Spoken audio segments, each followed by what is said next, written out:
পাহাড় কেটে রাস্তা বানিয়েছিলেন তিনি। সেলুলয়েডও সেই কৃতিত্বকে কুর্নিশ জানিয়েছে।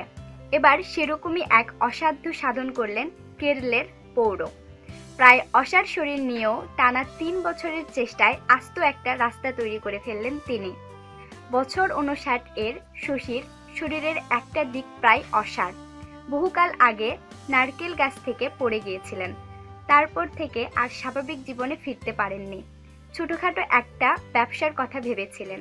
গ্রামের পঞ্চায়েতের কাছে অনুরোধ করেছিলেন গাড়ির জন্য, কিন্তু প্রায় অচল একটা মানুষকে গাড়ি তো দেওয়াই হয়নি। এক তো শরীর ঠিক নেই, তাই গাড়ি চালানোর জন্য রাস্তায় নেই। ৩ চাকার গাড়ি চলতে যেটুকু প্রশস্ত রাস্তা দরকার তাও তার বাড়ির কাছে ছিল না। রাস্তা করে দেওয়ার আবেদন জানিয়েছিলেন, কিন্তু শেষমেশ তা হাসাহাসিতে পর্যবসিত হয়। কোনো দিক থেকে কোনো সুরাহা হচ্ছে না দেখে একদিন নিজেই হাতে কোদাল তুলে নিয়েছিলেন। পণ করেছিলেন নিজের রাস্তা নিজেই তৈরি করে নেবেন। অনেকে বিস্ময় প্রকাশ করেছিলেন, একজন অসুস্থ লোক কি করে তা সম্ভব করে তুলবেন। অনেকে ভেবেছিলেন কটা দিন গেলেই উদ্যম হারাবেন তিনি, কিন্তু নাছোড়বান্দা শশী হাল ছাড়েননি। ৩ বছর ধরে একটু একটু করে চেষ্টা করে অবশেষে একটা রাস্তা তৈরি করে ফেলেছেন।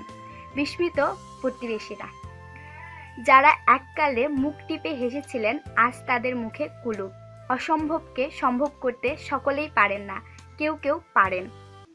কোথা থেকে পেলেন এই ইচ্ছে শক্তি জানেন না পৌর।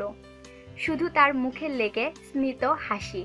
বলেছেন, পঞ্চায়েত আমাকে একটা গাড়ি দেয়নি, গ্রামের মানুষ একটা রাস্তা তো অন্তত পেলেন।